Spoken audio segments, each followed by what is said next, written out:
What is more likely on Saturday? The Warriors cover a 6-point spread in Game 3 of the Western Conference Finals at San Antonio, or Always Dreaming wins the Preakness Stakes? The Kentucky Derby winner is a 4-5 favorite to win the second leg of the Triple Crown.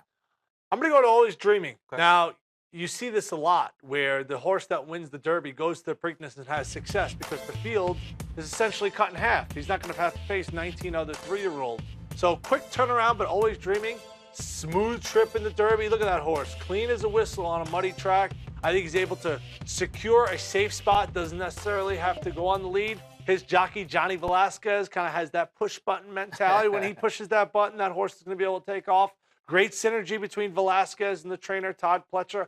And the biggest thing for me is I'm not sure this is one of the great horses of this generation, like an American Pharaoh. But when I look at the competition, Classic Empire, the 2-year-old champion, had a tough trip in the Derby. He's going to come back and try to take on Always Dreaming.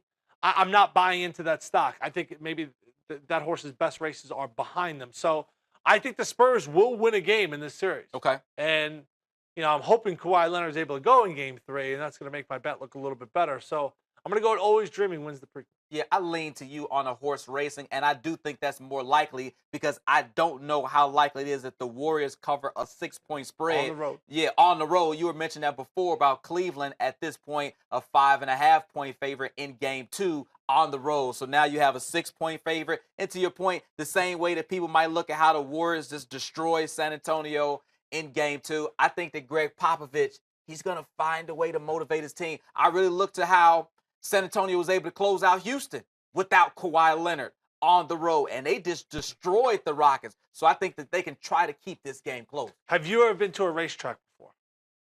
I think so, like an off-track betting type of deal. Like an official track where there's like old men in bad outfits smoking cigars and stuff. Like you and I have to go out to the track one day.